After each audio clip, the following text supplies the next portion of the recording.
맡은 임무를 수행하는 가운데 나의 생명이 방해가 된다면 그것마저도 기꺼이 내려놓으리라 라는 고백인 것입니다.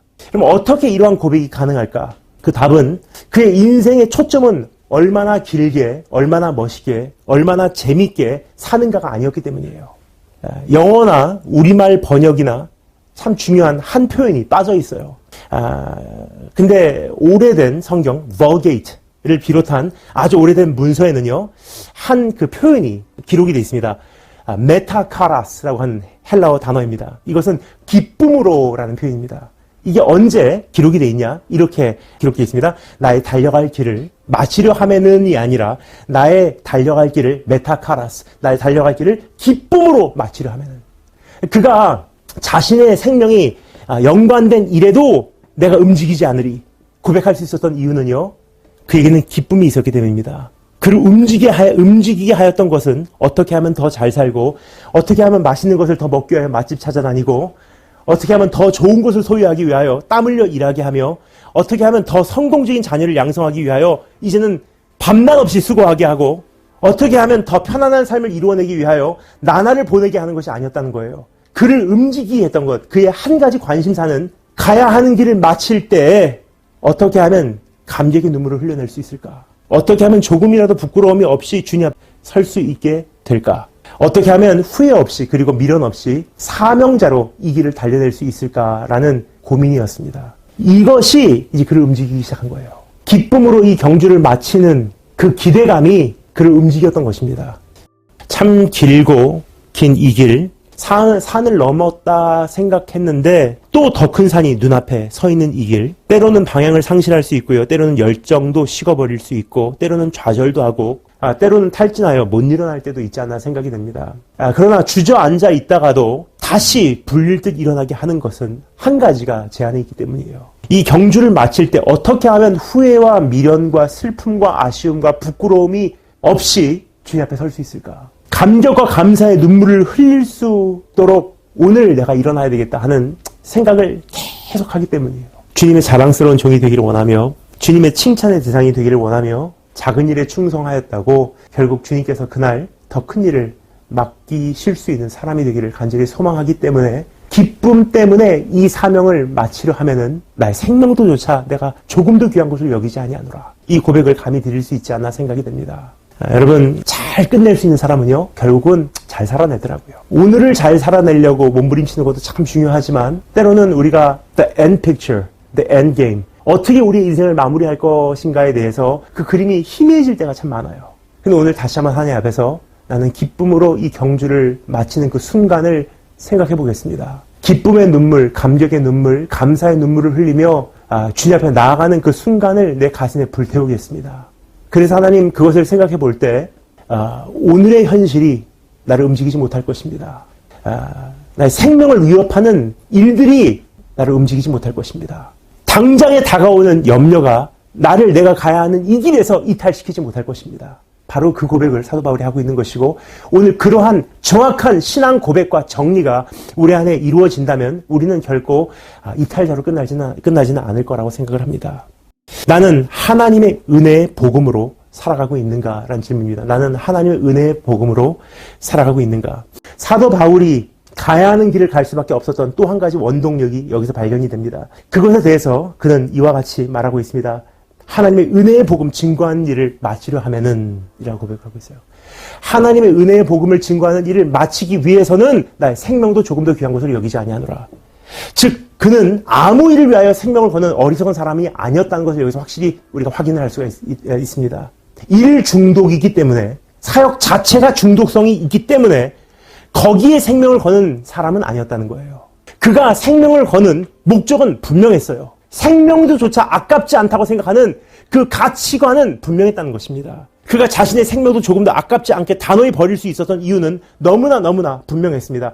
하나님의 은혜의 복음 증거하는 일을 마치기 위해서는 생명도 아깝지 않게 내려놓겠습니다. 죽음도 감수하겠습니다라는 고백을 하고 있습니다. 이 표현에 관심이 끌립니다. 하나님의 은혜의 복음. 하나님의 복음이라고 하여도 충분히 알아들었을 텐데 왜 사도 바울은 이러한 구체적인 표현을 사용하고 있을까 하는 생각을 해보게 됩니다. 하나님의 복음, 예수 그리스도의 복음, 이와 같은 표현을 다른 곳에서는 굉장히 많이 사용했어요. 근데 오늘 여기서는요, 참 특별한 워딩, 표현으로 기록이 되어 있습니다. 하나님의 은혜의 복음이래요. 그 이유는 자신이 받은 은혜를 강조하고 싶었기 때문이 아닌가 생각이 됩니다. 그로 하여금 한평생 싸워내게 하고 달려내게 하고 지켜내게 하였던 것은 은혜라는 원천에서 흘러나오는 결과라고 할 수 있을 것입니다. 그래서 그는 그가 쓴 수많은 서신서에서 하나님의 은혜를 강조하고 알리고 싶었던 것을 우리가 들을 수가 있지 않나 싶습니다. 은혜라는 것은 무엇이냐? 은혜라는 것은 unmerited favor, 내가 벌어내지 않은 호의라고 정의할 수 있을 것입니다. 즉 내가 마땅히 받아야 하는 대우가 아니라 내가 받을 수 없는 나에게는 과분한 친절함, 사랑, 은총이라는 뜻입니다. 내가 정당하게 누릴 수 있는 것이 아니라 나에게는 어울리지 않지만 그냥 하나님께서 나에게 무조건적으로 베풀어 주신 호의와 사랑과 친절이라는 뜻이에요. 사도 바울의 경우 그가 마땅히 받아야 했던 것은 무엇입니까? 사도 바울의 경우 그가 마땅히 받아야 됐던 것은요. 사울아 사울아 왜 네가 나를 핍박하느냐 물으시는 주님의 음성을 전제로 볼 때 사도 바울에게 어울리는 것은 사실은 그리스도를 핍박하는 자에게 해당되는 결과였을 것입니다.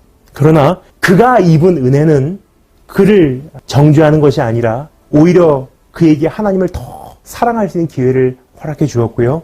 더 하나님과의 깊은 교제권으로 나아가게 하였고 더 큰 헌신과 충성을 드리게 하였고 죽기까지 주님을 섬길 수 있는 기회를 주게 된 것입니다.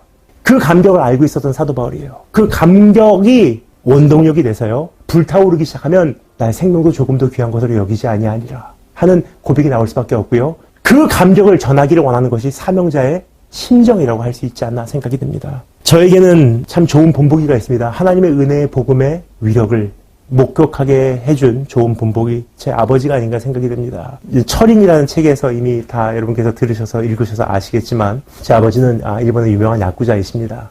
그런데 지금 저의 아버지의 모습을 보면요. 전혀 다른 사람과 같이 보입니다. 얼마 전에 서울에 있는 어느 호텔에서 아버지와 잠깐 시간을 보낼 수 있는 시간이 있었습니다. 근데 그 호텔은 아버지께서 40년 전에 한참 야쿠자 생활 하실 때 한국에 잠깐 방문하러 오시면 거기 가서 자주 식사도 하시고 지금으로 말하면 호캉스죠. 근데 그 당시는 그런 개념이 없었기 때문에 좀 앞서가신 분 같습니다. 시대를. 멀쩡한 집 놔두고 호캉스를 하러 그 호텔을 찾았던 제 아버지십니다. 근데 최근에 아버지를 모시고 그 호텔을 다시 방문하게 됐어요. 그래서 사진을 찍었습니다. 40년 전에 그 호텔 그 로비에서 찍었던 그 사진, 그리고 40년 후인 오늘 저희 어머니와 또 똑같은 자리에서 찍었던 그 포즈로 다시 촬영한 그 모습, 전혀 다른 모습이에요. 근데 그 당시에 찍었던 모습은요, 정말 화려했어요. 머리 끝부터 발끝까지가 사치로 이렇게 차고 넘쳤던 모습을 확인할 수 있는데 40년 후인 지금의 모습을 보니까 참 소박하고 겸손하고 조용하시더라고요. 그럼 인간적으로 보면요, 잃은 게 많구나라고 생각할 수 있어요. 근데 복음적으로 우리가 자세히 들여보잖아요. 이것은 잃은 게 아니에요. 내려놓은 거예요. 왜냐? 구차히 이것을 잡을 필요가 없다는 거예요. 이것을 지키려고 노력할 필요가 없었다는 거예요. 복음을 깨닫고 나니까, 나 같은 죄인도 용서하신 하나님의 은혜를 깨닫고 나니까 그 감격이 나로 하여금 이 세상의 것들을 배설물로 여기게 하고 한 가지만을 위해서 존재하게 하기 시작한다는 것입니다. 나에게 그러한 은혜를 주신 하나님, 그 감격 다른 이들에게도 전하리, 땅끝까지 전하리, 그리고 온전한 주님의 종의 모습으로 난 나에게 맡겨진 이 사명의 길을 완주해내리.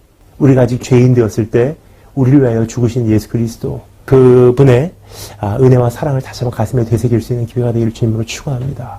다시 기도하겠습니다.